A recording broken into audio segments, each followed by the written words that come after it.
Well, we'll call the work session to order. Roll call, please. Brown. Here. Calhoun. Here. Fournier. Here. Crop. Here. McGarity. Here. Rick. Here. Yor. Here. Okay, this is the portion of the meeting that we allow the public to address the commission. All that we ask is you come to the microphone, give us your full name, your residential address, and you abide by our 3-minute rule. Would you like to address the commission, Mickey? Okay. It's called Thank open you. mic night. Excellent, yeah. All right. Well, then we will move on to discussion of the strategic plan.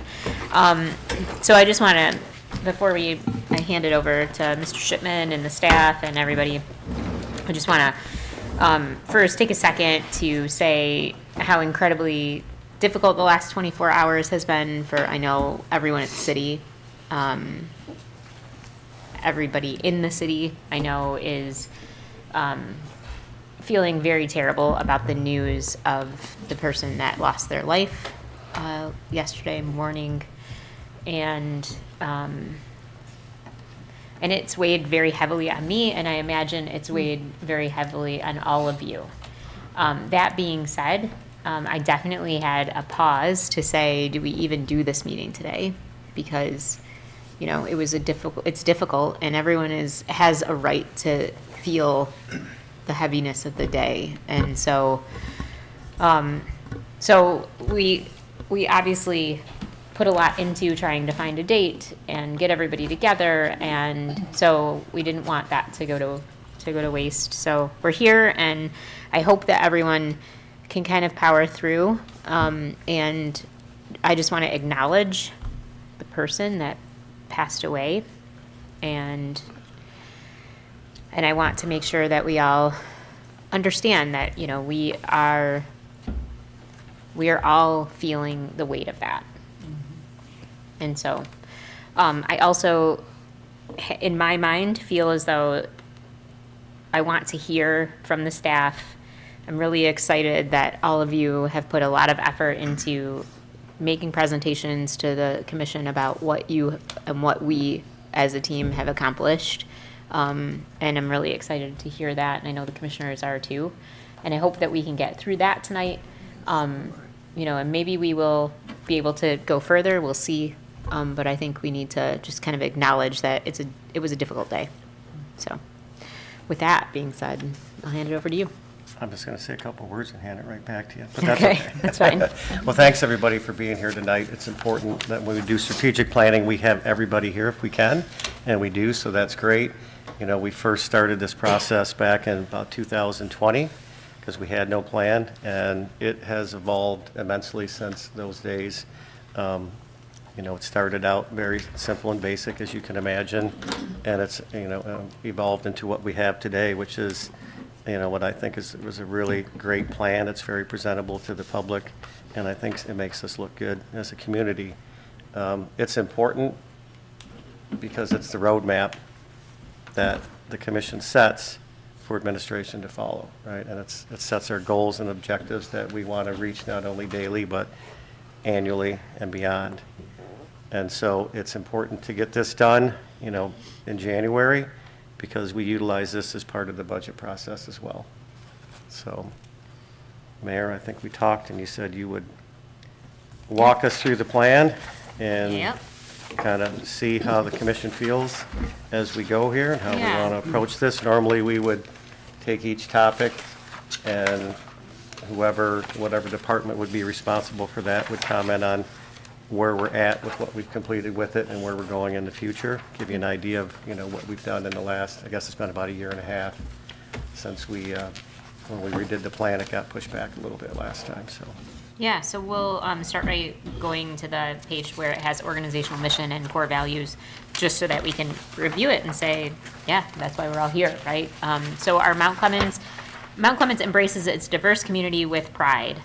And we have an organizational mission, and that is to enhancing our community through effective and equitable public services. And our organizational core values are progressive, which is moving forward, building community; responsive, which is service-oriented, elected and appointed officials; inclusive, we're welcoming and respectful of all; dynamic, which positive, energetic, and always willing to engage, and ethical, doing what is right in the best interest of the entire community.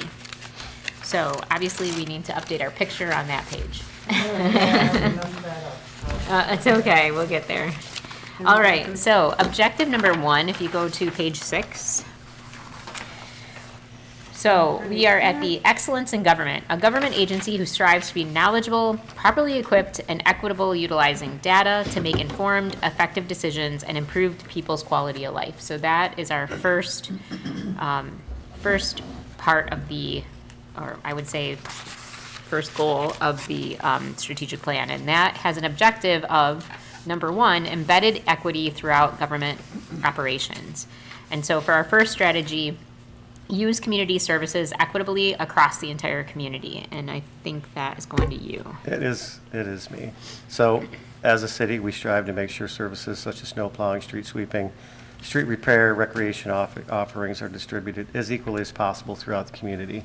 And I think if you look at our road repair, that we've been so fortunate to do in the last few years, we always make sure, because we got enough bad roads, unfortunately, everywhere, we always try to make sure that we distribute those repairs equally, throughout the community. There's other areas where we can't necessarily do that, like with CDBG funding. It's great that we get the funding, but they're very limited to the areas that we can use it at. But we're not going to say no to it just because it kind of keeps going to the same 2 or 3 areas, but that's something that we don't have control of. But the things that we can control, we always keep that in mind with any project we take on or any services we provide. And the nice part about CDBG has always been, it's going to what was historically underserved communities, so. Yep. All right, number 2, diversity, equity, and inclusion training summary implementation. And we'll start with the first bullet point there, share evaluation results and strategy themes for moving forward with leadership and staff. Who's that going to? Kevin, that would be Kevin's area. Yeah, so I'm going to cover the whole page Perfect. with a little walk through history, what we've done. So we didn't start with an awful lot when it came to DEI and some of the principles that we covered here. And I know I'm going to report on this, but I got to tell you that most of this is Greg's vision. And yeah, I'm going to report on it. I had a lot of help to do with it, but it was directives given in that nature. If you like the vision, it was my idea. If you don't like the vision, it was Kevin's. Yeah, I should have set it up better. That will depend on whether you get that payment So or none of not. this is my fault. But you could have never done it alone. Well, none Well, of us do yeah. anything alone, right? Right. Yeah, but, so we started in February 2024 with DEI training, and that was conducted by the Learning Group. And they customized some content for us based on anonymous employee surveys. And we broke it out into separate sessions where we purposely didn't have supervisors there to get more true opinions to help conduct the training. The training agenda was an overview, trends in research, conscious inclusion, foundations of conscious inclusion, being proactive in inclusion. The thing I'm going to refer to throughout what I'm about to talk to is the last thing that we came up with, and is the moving forward stuff. And there was multiple themes. There was a start theme, a stop theme, and a continue theme. And the start actions were ensure inclusion, interdepartmental awareness, communication, departmental decisions, employees come together, training, collaboration.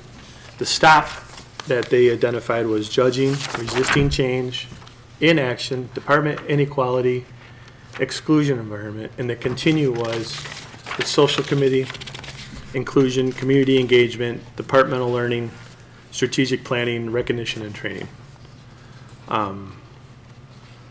One of the items that we had in place, but it was in its infancy, was a social committee. It was implemented in 2023 at Greg's request. And it was basically just a couple of the City Hall employees. And it was really designed to try and get people together as a team and to have more unity throughout the city. Since the training has happened, we've expanded that to representatives from the co-founders, which were some city hall members, purchasing, human resources, recreation, streets, and the water department. Events that the social committee has planned for this year, and basically what we've done the last couple of years, there's a baseball game. Quite frankly, Craig finances that. There's a city cookout. There's after-work bowling. There's an ice cream social, potluck breakfast, potluck Thanksgiving, and a Christmas luncheon. A bunch of stuff where people can get together and know each other better. Some community charitable events, which we're all very proud of, is we've worked with organizations to support local families, and we've done money and gift donations. And I think my count was over 40 families since the social committee started that we've helped, and we're going to continue those as well this year.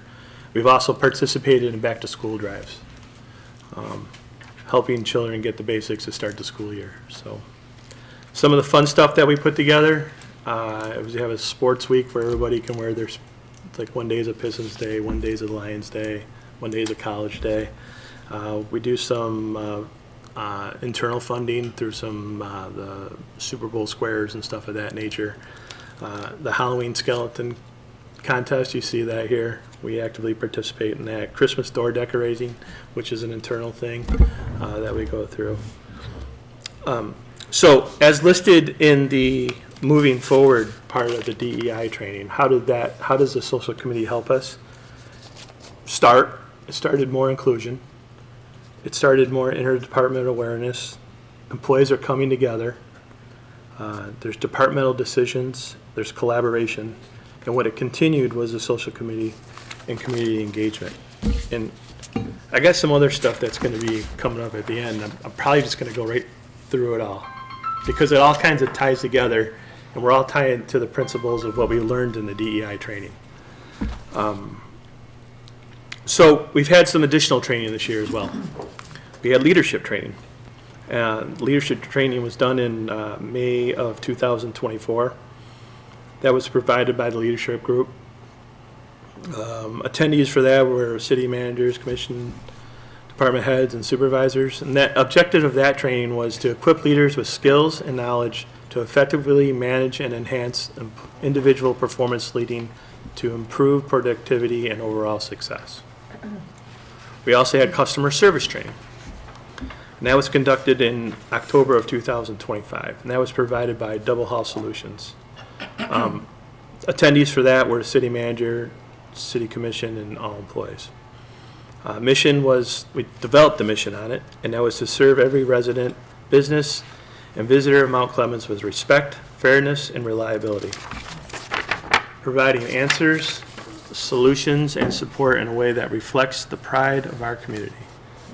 We also have a vision, a city where every person feels valued and heard, where service is consistent across all departments, and where trust is built through honest communication, timely follow-up, and genuine willingness to help.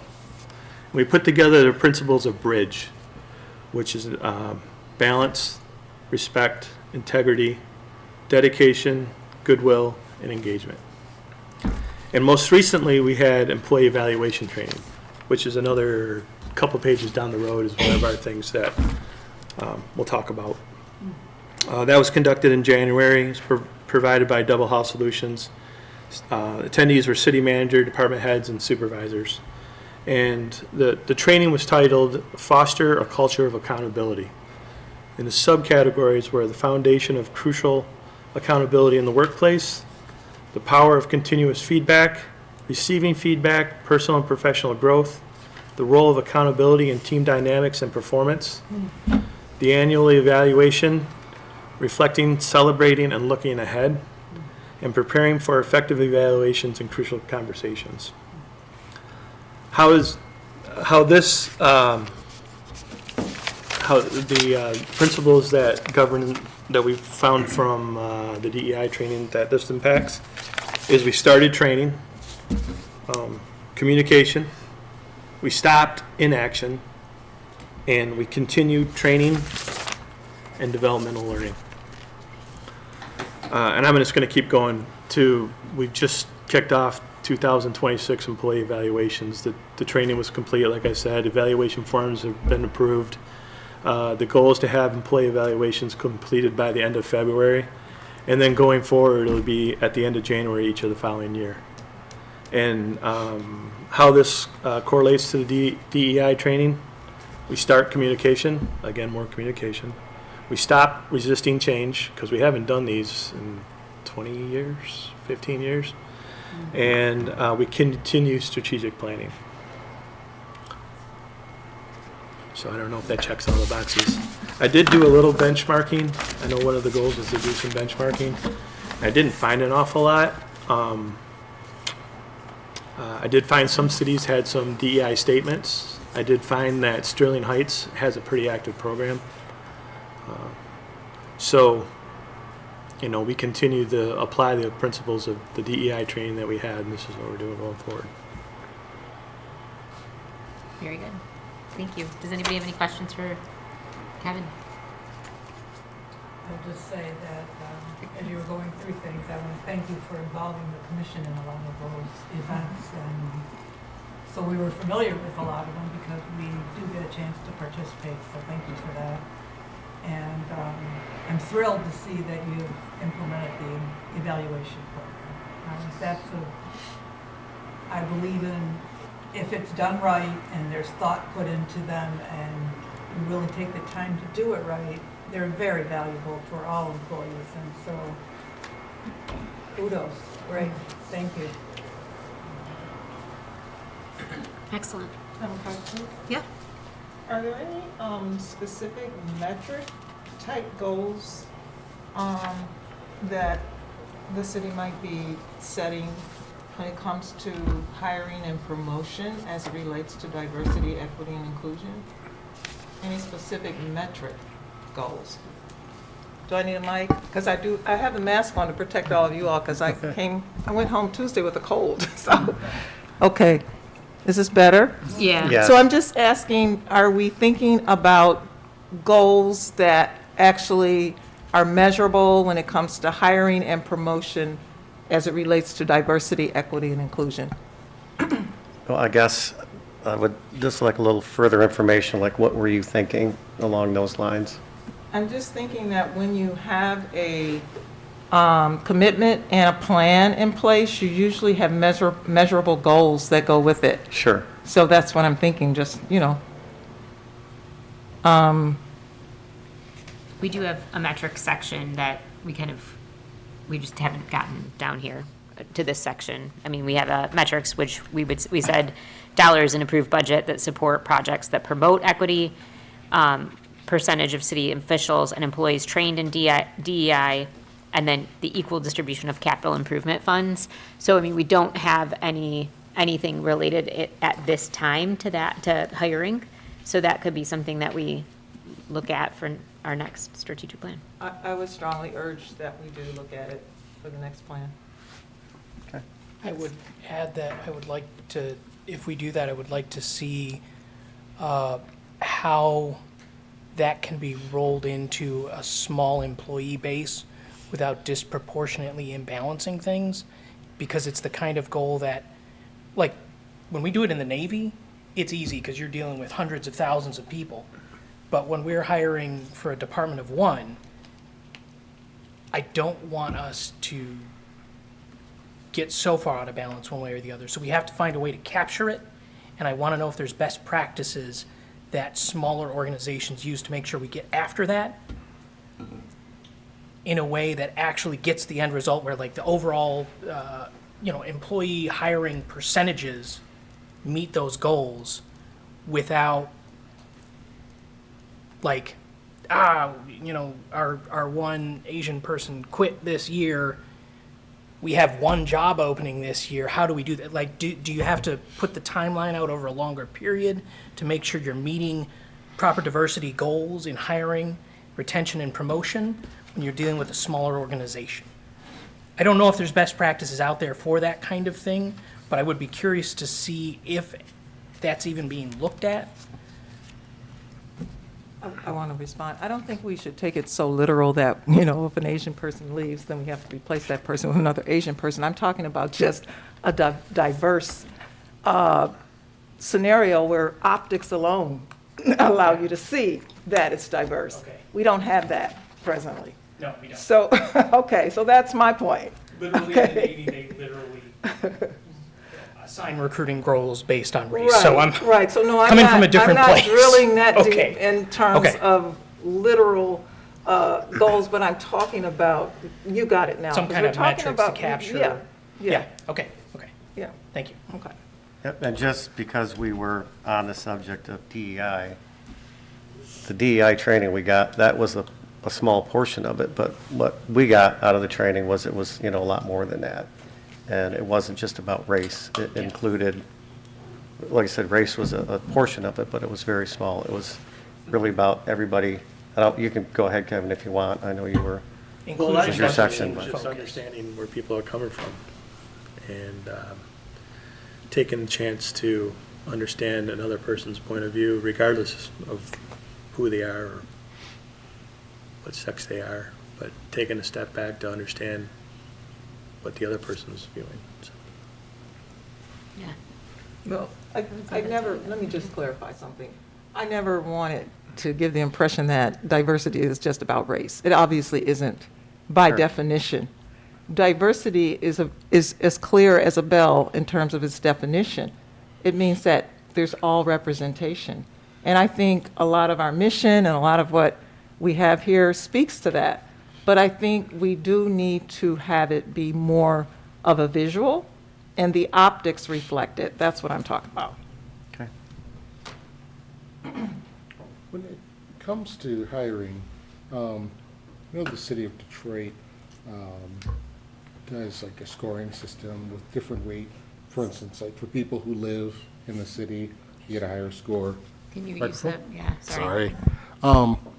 I don't know much about our hiring process here, and I don't know if this is the meeting to get into that, but it would be nice to just hear more about how that works and how it compares to other cities, especially other cities our size too, that maybe have incorporated some of the goals we're looking at doing, because it's something I've thought about, but I've never thought about how implementation could work at all. Yeah, well, it never hurts to look at what other people are doing instead of reinventing the wheel. So it'd be easy enough to reach out to other communities and see what they're doing and not doing, and then, of course, we'd run it by legal. Because just because they're doing it doesn't mean they should be or shouldn't be. I do acknowledge that the programming that your department is doing is amazing. And I also think that these have been some good goals that have produced good results. And so I'm very happy to see this. How many people have we hired this past year? How do you know exactly, Kevin? Well, at one point, we hired 33 election workers, but I don't put them into the mix. I got a turnover thing, and we're not quite there yet, but I can talk about it right now. I can talk about it right now. And it really talks about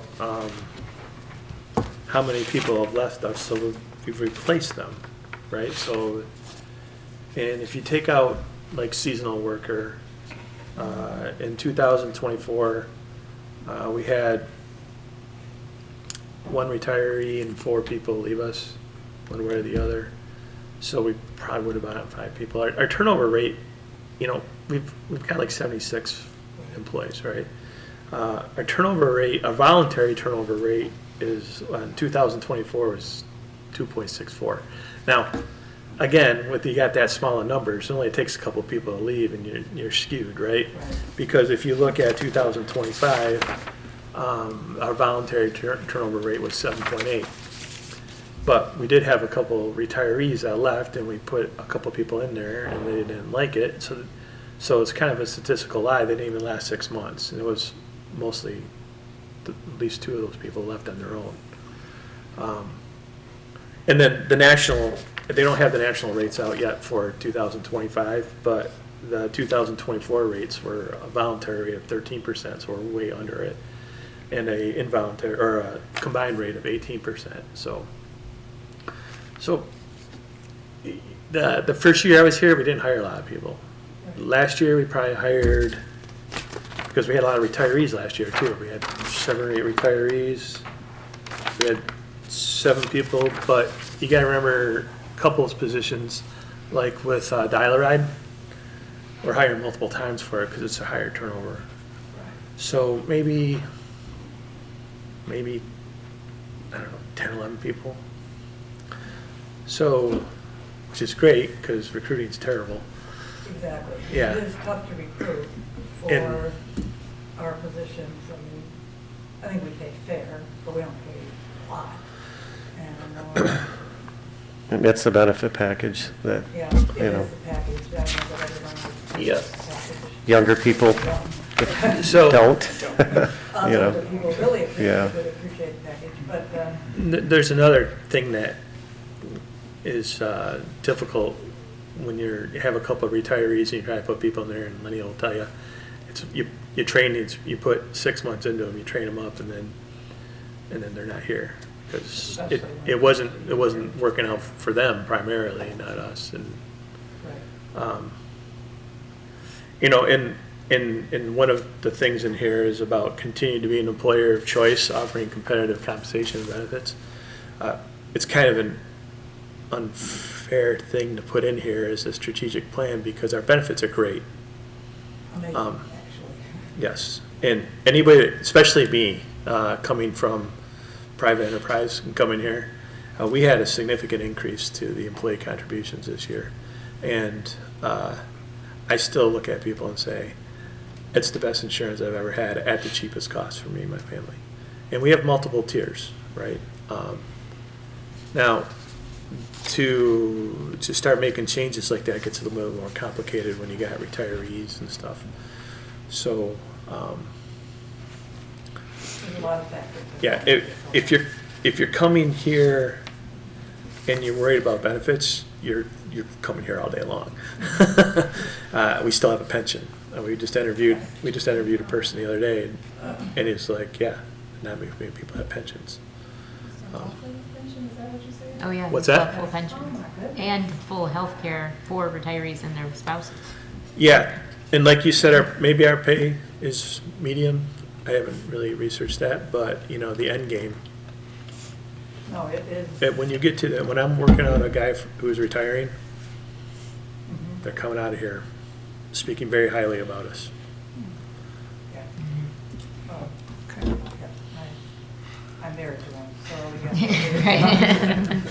It has been an amazing benefit for us because we have healthcare. I mean, that is, so many people today struggle with that. And it's good healthcare. It's not cheap, I think it's, very good healthcare. yeah. Keep talking about this, and next time we have an opening, all the commissioners are going to sign up. Right. We're going to start losing commissioners for what you guys get paid. Sorry, that's been gone for 2 years, off the commissions.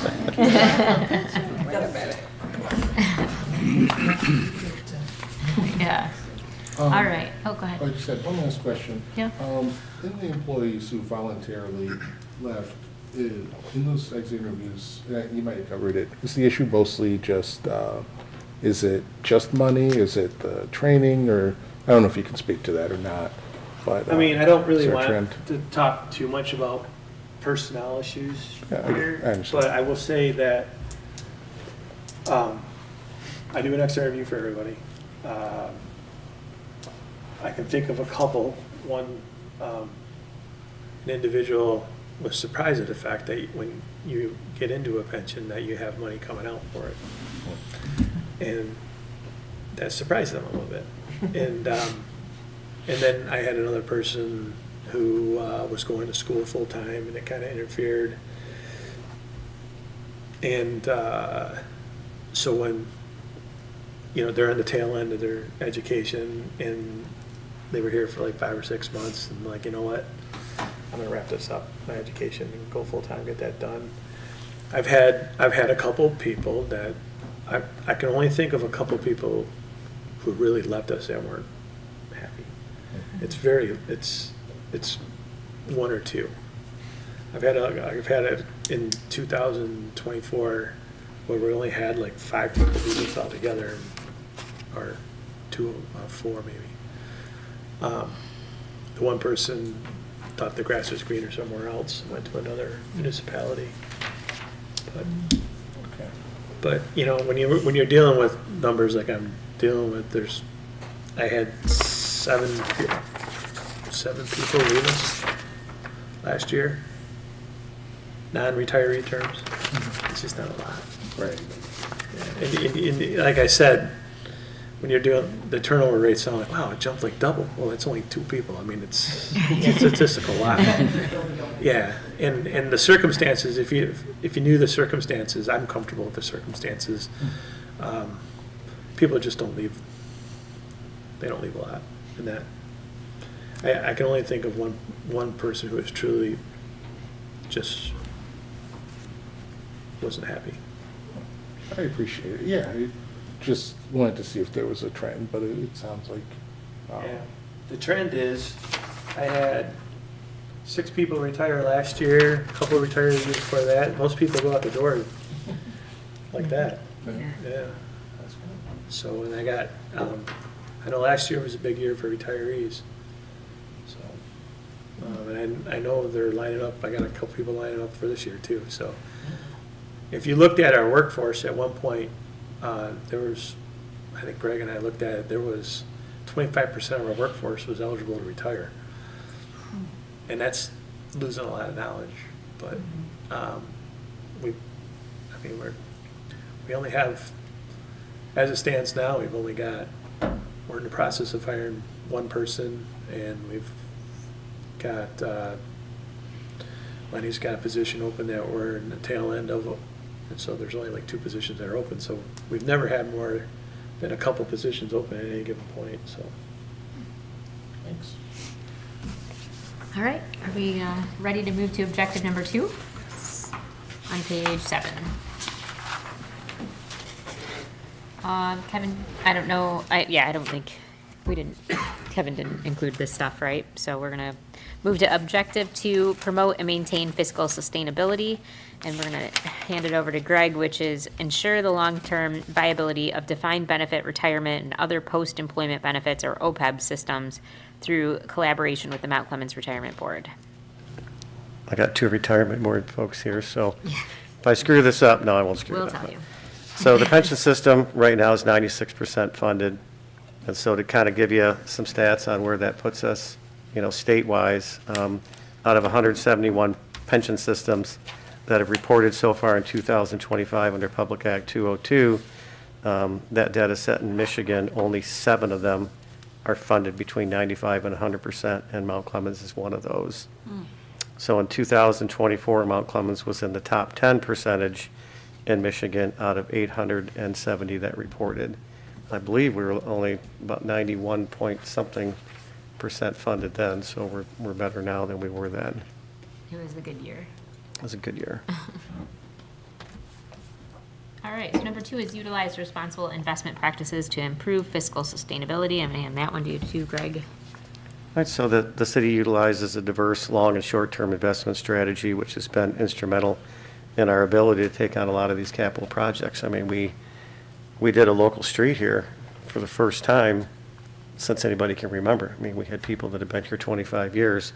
We couldn't remember actually going in and, doing a reconstruct on a local street. So we've been very fortunate that we've started investing our money, number one, and that we've done it in such a good strategy that, it's diverse enough, and then it's spread out between long and short term to where no matter what happens with the economy, we shouldn't feel that big dip. We should kind of be able to flatline through it. So happy about that. Seek and apply for outside funding, like grants, philanthropic support, state and federal funding to support the city's strategic, operational, and community priorities. All right, so the city's been very successful in applying for grants through federal allocations, state allocations, SEMCOG, FEMA, EAGLE, CDBG, and MEDC. We've been successful with the RAP grant. We've tried for other ones like RAP 2.0. We tried the Consumers Community Grant, and some different ones that we weren't successful, but pretty much anything that comes along that's got any viable possibility that we would be able to get something out of that, we apply for it. Can I ask a question? Did we hear about the Crocker Bridge one? Nope, not yet, not for this next round. I also had a question. Do you know if the period for the recycling grant from Eagle, if that's opened up yet? I don't know, because I turned it over to Jeff, and he was working a little bit with AEW, and they were gonna try to apply for something. That's awesome. So it's in his court, but I haven't heard anything.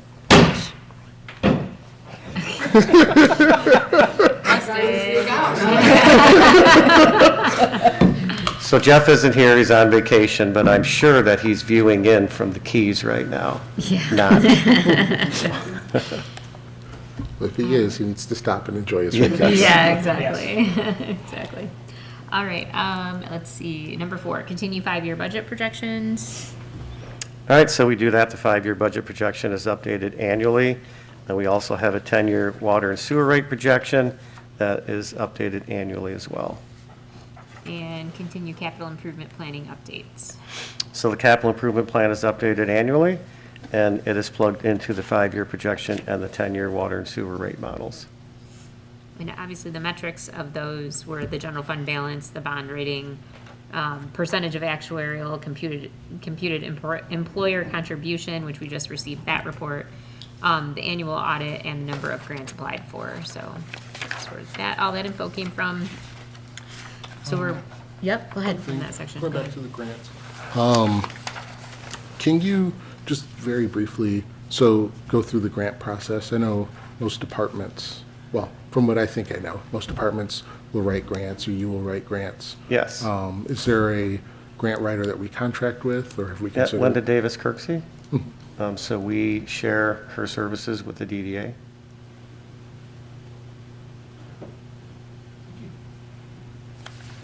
Anybody else? For metrics, would you consider, instead of number of grants applied for, number and dollar value of grants applied for? Okay.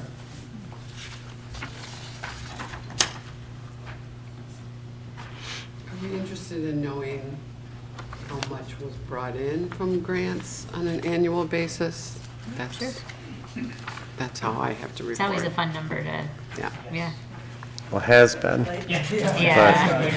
I'm gonna go down here. Yeah. The number of grants are declining rapidly, so. Yeah. Also, when we talk about fiscal sustainability, and this might go in with general fund balance, or it might fall somewhere else on here, but with the debt, like with the City Hall project,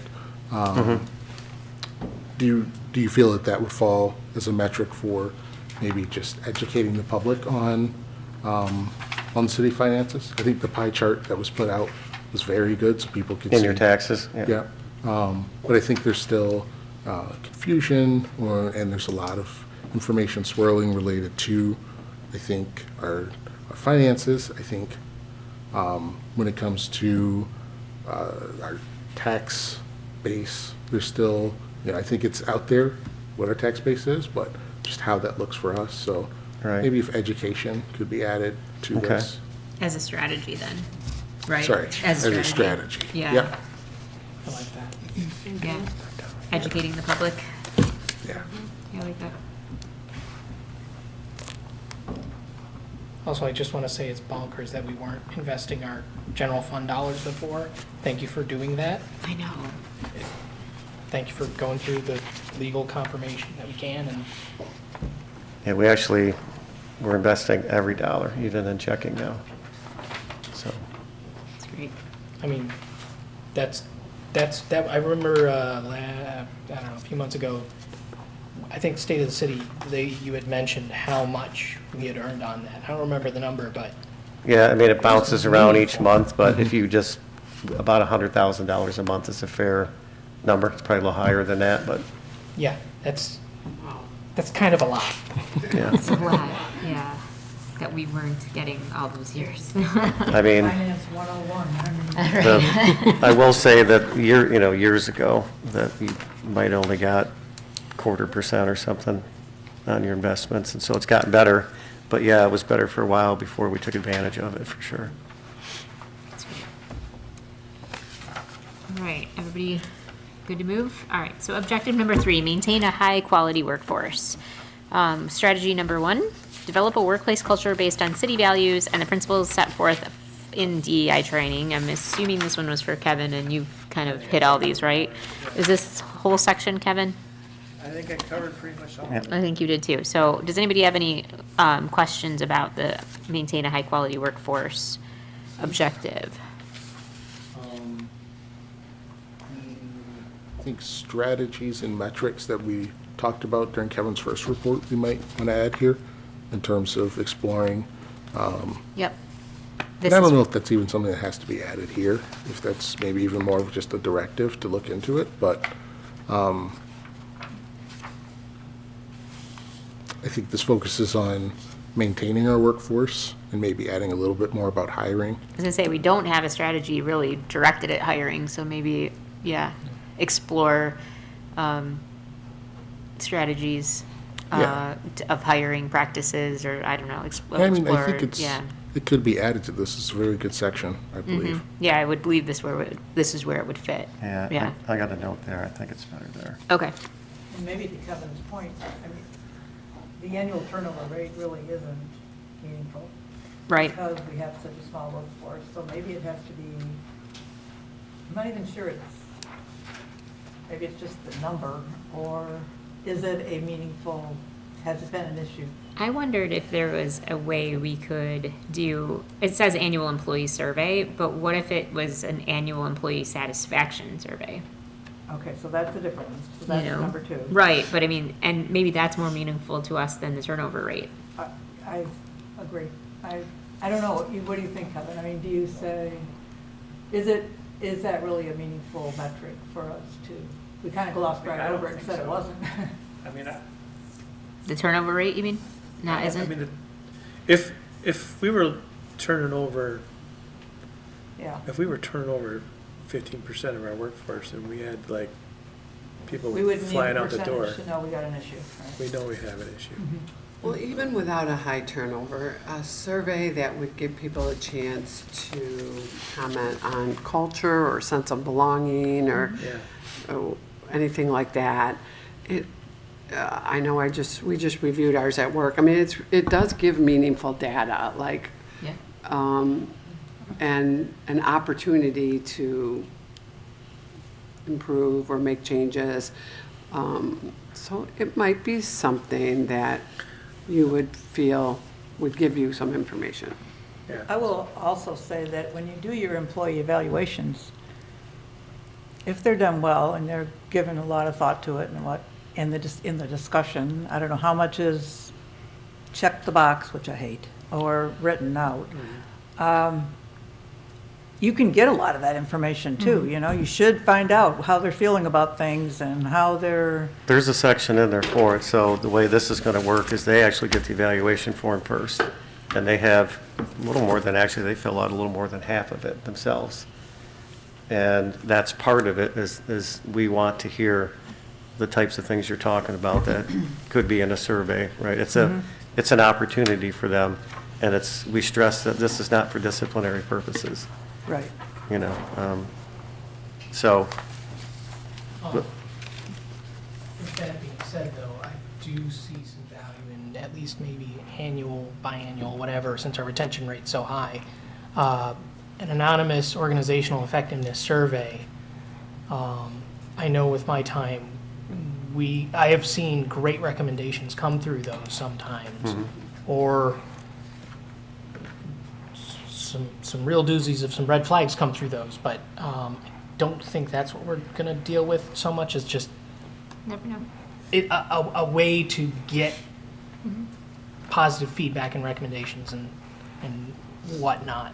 and we're going to do one. I'm looking at a software right now that I think we can jump on a license, actually through Double Hall. Is that called Castus, Kevin? So April's looking into if we can utilize that, because she said they utilize it in Oakland County, and it's great. So we're going to do one. It's just a matter of how we implement it. I know that there's some consideration of maybe removing turnover rate as a metric, but I will say it was interesting to hear what people were thinking as they were leaving. I think sometimes if it's on negative terms, it might be skewed, but it's not the vast majority of them. But I do feel like turnover is something that was helpful to hear. With, you know, if there are a lot more people leaving and the grass is greener somewhere else, then it might be time to actually I think when we consider. say turnover rate, it should be why. Right. Maybe was it's it- X. Why did they leave, right? Maybe it's Why was exit there turnover? survey results or something. I mean, we Well, that can't one's use- tough I do because have there's so to- few I do people. them for everybody, Right. and there could be, the problem you're gonna find is when you only have 4 or 5 people leaving, you're gonna know who that person is that said that stuff. And that's fine, I mean, but, you know, I do like to keep a certain level of confidentiality to it. I don't mean like, Yeah, well, because it's in here Yeah. though, we just mean that you're tracking it, right? Yeah, I'm Because tracking And it's confidential, Yeah. right? We don't want to, Yeah. just like you said. When I was to do the turnover rate, it literally takes me minutes. I look at who, Easy metric to do. yeah, it's, to do this, Especially with to 7 do this people. part of it, I did in like 5 minutes. yeah. And I got, I mean, Yeah, you know, when you're looking It's at, just not gonna tell us much, right? Yeah. So Right. it the hiring you part need would be to more take 5 interesting, minutes. because when you're looking at still, I think I said a little too high, 25%, but like 15 to 20% turnover on your retirees, that'll be an interesting thing. That's a good, Yeah. that is a good metric, you know, Right. not just necessarily maybe, In a couple, and I mean, there's gonna be a lot of people retiring in the next couple of years. That's what I'm trying to get to. There's So a term maybe, called yeah. stay interview, so that people are responding to the things that make them want to stay. And so you're getting some good input that you can build on. If you don't have people leaving, maybe in mid-year you do a stay interview where people fill out anonymous, or you meet with them, it's not anonymous, but it can give you some good data too. You know, it varies department to department probably, but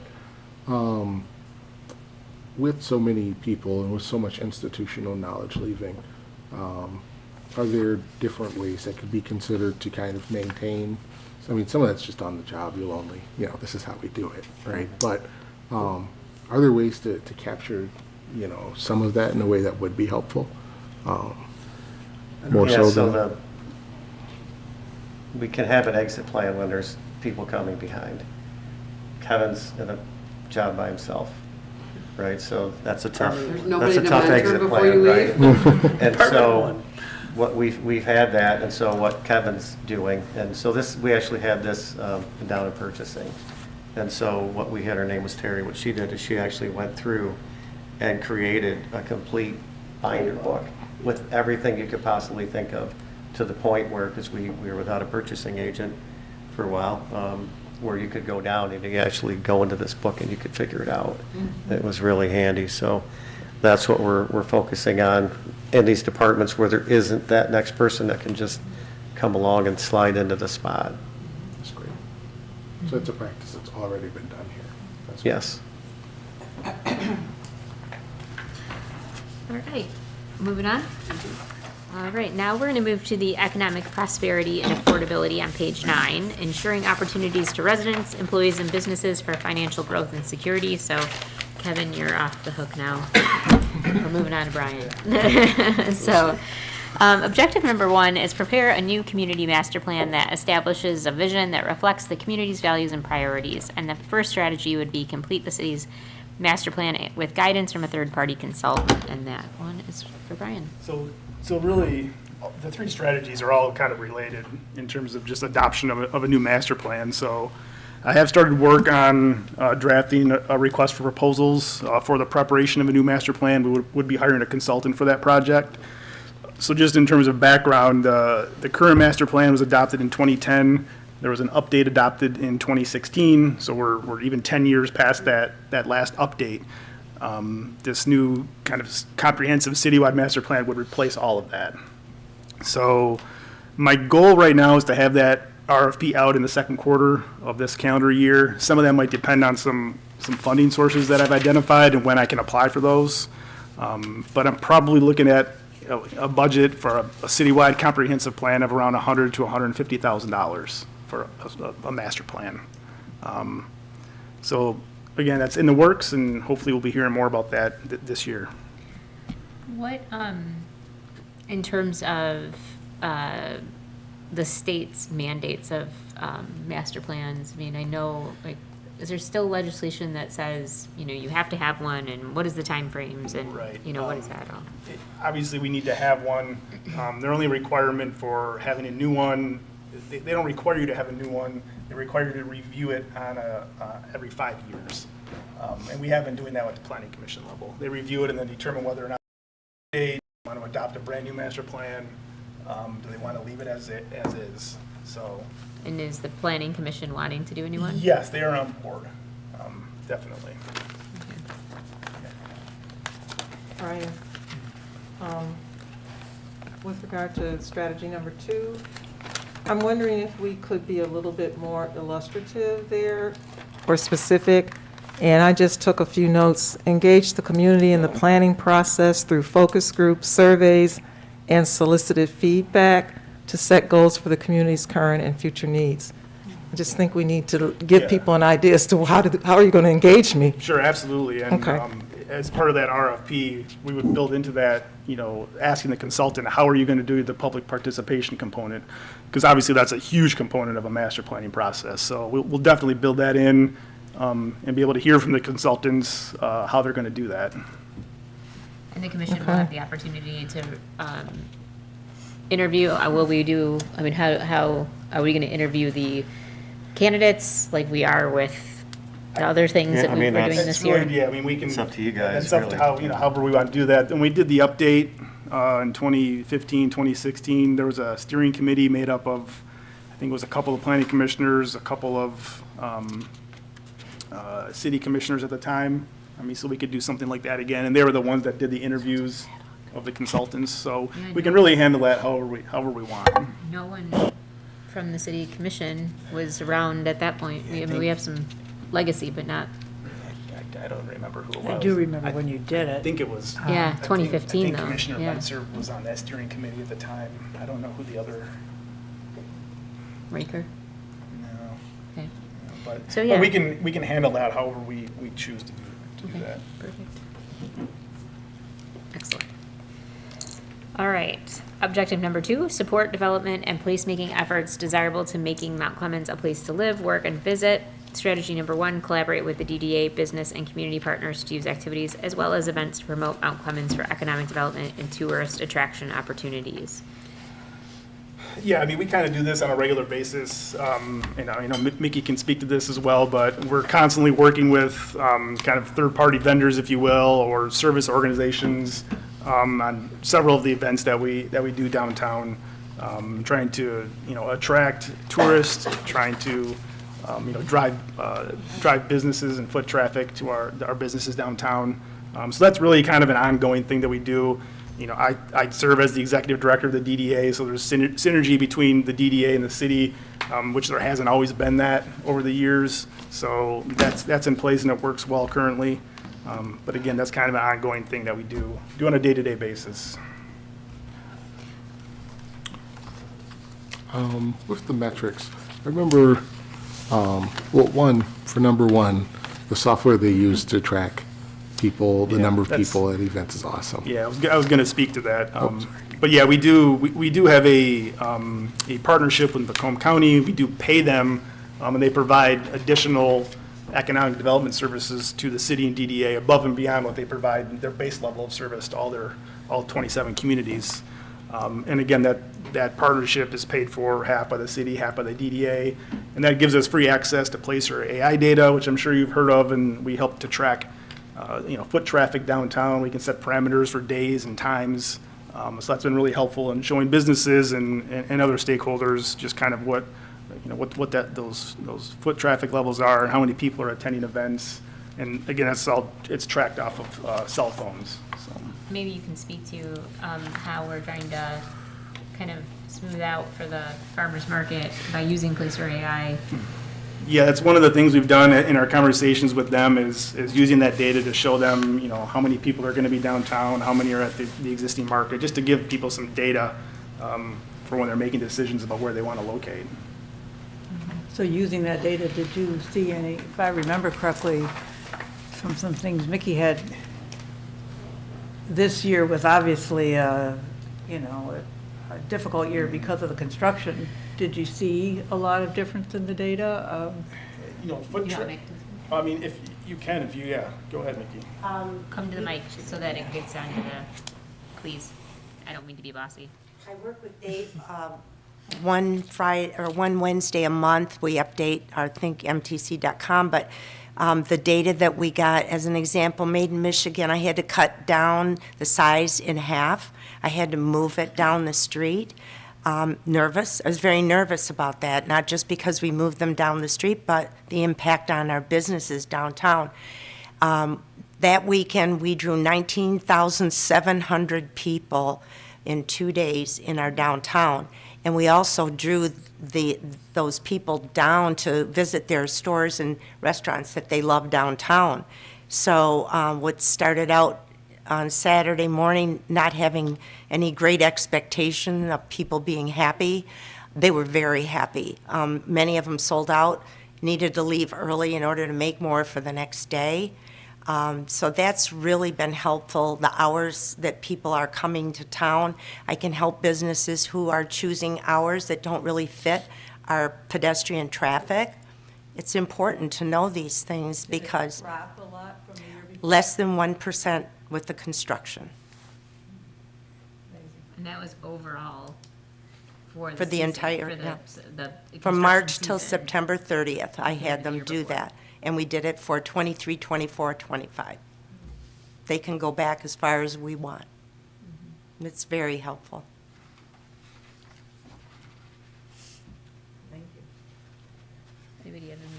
Well, I could say Mickey mentioned the thinkmtc.com website that the county created for us and that we update on a regular basis. And I'll talk more about that next month when we have our work session on economic development. But again, that comes through that partnership with the county that we have, and we utilize that a lot for demographics and data when there are people that are interested in coming or bringing a business to the city. And then we also have a spot on there that shows available real estate for sale or lease that we update on a monthly basis. I'll go through that when we have our work session next month. Yeah, the DDA does have a strategic plan. We review that on a regular basis, update that on a regular basis, and we do, as far as aligning with the city commission, we do as well as we can. Obviously, we have a little bit different missions, but we do follow the same framework. And it's gonna be updated next. We'll be reviewing it next month in February. Where do you use the GIS data? Is that the? The Think MTC Oh, that's just website, like it's a MTC. GIS-based Okay. website. Got it. Yeah. The website, so people can see for themselves. Think MTC? Mm-hmm. Oh, yeah. Just like dash or in parentheses right after it. I mean, there's probably a strategy that involves that, so. I think we might want to put it as a separate metric because the GIS data is like the place for AI data, and then right? And then I thought 4 that was- would be, I would probably just rephrase for as, continue to utilize and update thinkmtc.com, something along those Okay. lines. okay. So on 1 and 2, what's the difference? don't I know. guess number, oh, wait. On strategy or metrics? Sorry. Oh, they're actually. Metrics? Yeah. Oh, they're very Yeah, different. I think they're the same thing. Number 1 on metrics, number of attendees? At city permitted activities and events. 2, number of attendees at city permitted events and Oh, I activations. have something different. I do too. Oh, I only have number of attendees at city permitted and activities and events, and then 2 is DDA strategic plan. Oh, see, Oh, that's I wonder if weird. that was added in by. I think that was changed then from, Cost you $5. Huh, maybe I have a cleaner copy or something? Or they just Punch Free might have added this in extra by mistake, maybe. Yeah, When they prepared because this. I only have 3 on 3 metrics. Okay. Does everybody else have? I only have 3. I only have four. new one. Oh. I have my old one. We're literally not on the same page. I have the one that I use. Yeah. Checking to see who would really read these. No kidding. I'm like, what are you talking about? I'm glad I wasn't just like I'm not crazy. I'm like, crazy. I think those are the same things. Didn't even notice that. Okay, well, I- that's good. Okay, so we're good now?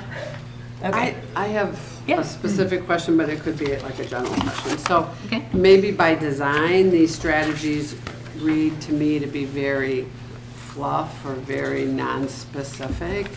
And so when it comes to measuring how we did, like encourage DDA to continue aligning their strategic plan to the goals and objectives of the city. So, I mean, is that having one conversation? Is that seeing whether they, like, they continue to align, so they're already aligning? Do we want them to increase it and align with 2 more? It's just, each of them read just a little general, like complete the master plan.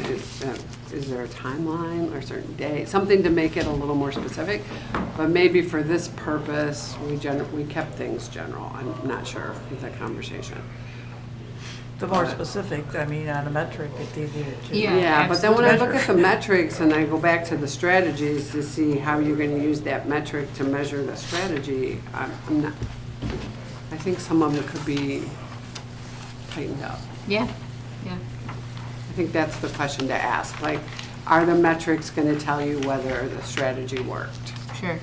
So, I thought at the last time we did this, it was well, I do agree with your point. The goal was that they were a little bit vague, maybe isn't the right word, but just because there was so much flexibility within some of the points. Because I can think of like 5 items that would be great to have as metrics that I'd like to see done, but I don't think there should be a whole shopping list under this point. So I think there is a middle ground in between, Being you too know, definitive. yeah. some of them might lend themselves to being a little tightened up, and other ones, you think there's value in keeping them a little general. But maybe, I mean, maybe on some of these points, there are some specific, like, action items. Well, with- like when you were mentioning DDA, I think we have to be careful about too, like, while the DDA is an entity under the city, it really isn't, right? It has a governing board, it is, I mean, we don't we don't tell them what they do, right? In other words. Right. So we kind of, we can suggest or encourage, but we don't, But when you're executive director of the DDA is also a city employee. yeah, then, totally, you know, totally, right, but he answers to in that respect, he answers to Yeah, the just I'm DDA wondering, board, right? A metric could be, DDA actions that align with the city strategic plan. I don't know, I have to think about it a little Yeah. bit. Right. Like, Well, we did, so the metrics are new. This was new to the last plan, so they might need shoring up because it was new to all of us. It's something we added. Yeah, And then we did have some discussion because when we were formulating a new plan, we started getting all these strategies and we were getting, 10, 15, 20. And I think we did try to compress them Yes, into we did. a smaller set, Yeah. but because hey, this- that's what we're here for, right? Like we can, this is a much more robust plan than we ever had, right? Because last time, didn't we have like we kept to like 6 or 7 overarching goals and then, The pendulum has swung, and Right. from- right? but and it some would are make just sense, like, recurring, and right? number two, They recur every year. You like number 2, the second strategy, create partnership opportunities to enhance and promote activation of public spaces. So what partnership did we create? I mean, that would be a Hard to specific, measure, yeah. I What are kinda- they? I looked at it as, I mean, because you're activating public spaces, I looked at it as like, how much sponsorships did you get through the DDA in order to put on events, right? I mean, that's how I looked at it, or like, what events did you bring to our public spaces in order to bring people to the city, right? That was how I read it, but I think it is very vague, right? You could definitely look at that in different ways. And if the metric is the DDA strategic plan, what does that really mean? Like, if they have a strategic plan, then the metric says we met it? I mean, like, what, I think what we're saying is we're gonna look to the strategic plan to see if these strategies Are aligned. are aligned. But Well, they didn't have one before either, right? And so that's, I guess, we say the DDA is separate, but yet we're trying to No, right. push them all together here. I don't mean But that I they're think that separate. we work so closely that it almost has to be aligned. Oh, I we're agree. gonna be I totally successful. encourage that. I'm just saying, I think we, I mean, as an example of the DDA following the vision of this strategic plan, is the DDA board did adopt a DEI statement in 2024, I believe. So there are things like that that we could look at and measure and pull out and say, you know, the DDA did do this and it aligns with the strategic plan of the city. So that might be a metric that we can, you know, try to utilize. That's a good example, that there's specific things that, there is creating synergy. Right. Right. All right, anybody else? So we're gonna tighten that up, it sounds like. Brian's gonna do Yeah, I some. know I can help, yeah. Yeah, And as was highlighted, like the DDA is and yet is not part of the city, but also economic prosperity and affordability is not just the DDA. for sure. So how do we expand this to capture the non-DDA aspects of that? Because I Very good believe point. that is Yeah, kind of important. Well, it's Very objective good. one, and because the DDA is Objective downtown, three. but there's. this is the only one that's DDA Besides specific. residents, there's businesses outside the DDA and that's right. That's just, business areas. that's just one of the three objectives. Downtown is just one of the three objectives though, right? Yeah, So I feel like for the entire, I mean, I do feel The like master this, plan, yeah. I do feel like economic prosperity for this, well, some of these points we could clean up a little bit. All of these objectives cover, should in theory cover the whole city. yeah, for Right. sure, yeah. But I would think that, I mean, maybe that's something we, Maybe, what's the right word? Partnership, collaboration, I'm trying to think of the word, with the DDA is one thing, but then there's others that aren't necessarily the DDA. so another We're so objective. intertwined here. So you're saying, you know, I mean, and obviously, objective one is going to, next year, if we, I mean, if in '26, it's, then we're gonna be done with it, right? So we will need a new objective at that point, right? Completely new objective, if we've already completed the new master plan. Yeah, it's just when I look at the strategies and metrics, the overwhelming majority are DDA focused. Yeah, And there's more to the city than just the DDA. I agree. And So do we we need to create figure another out- one?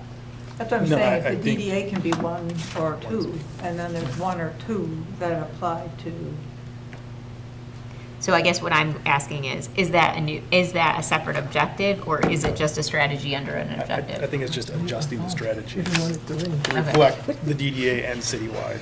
Yeah, I yeah, should have. understandable. well, if you're gonna try to Yeah, I write it, then we can. Yeah. Good.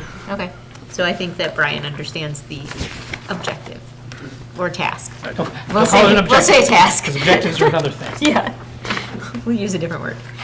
All right, does anyone, I feel like, let's do well, I feel like everybody needs a minute, like a little 5-minute break, maybe? Yeah, cheesecake break. Cheesecake break, a bathroom break, a whatever Already break, have cheesecake, however you so- want to make it. All right, but let's try to hold it to like 5, I'll give you 7. Let's hold it to 7 minutes, okay? Okay. All right. Because if I did 10, then they'd take 12. I see what you're So. saying. So you're I'm a already teacher. planning on everybody I'm a cheating? teacher. You've already thrown in the cheat components? Definitely not. Most of them Yes. are not DDA specific. Right, but all these I can points see are, you yeah. I nodding, get it. so. So when are you passing? But then the question is, do you add Everybody has like, to get up. 'cause right, if the not- administrative hearings bureau to Yeah, objective exactly. two? You know, like how much, Right, Robbie, you stop. like how big of, this objective is gonna have more metrics than You can stop for the 7 minutes, right? Are we off the air? Business vacancies. Is there a hot mic? Are we off the air? Let's see, you went on No, I to, know we're, He's shaking his head. So when are you passing these out? Like an objective, Or do you consistently? you're saturated always track on video overall and business property being vacancy. recorded somewhere. Something like that, where But I it's, feel like that's thinking too.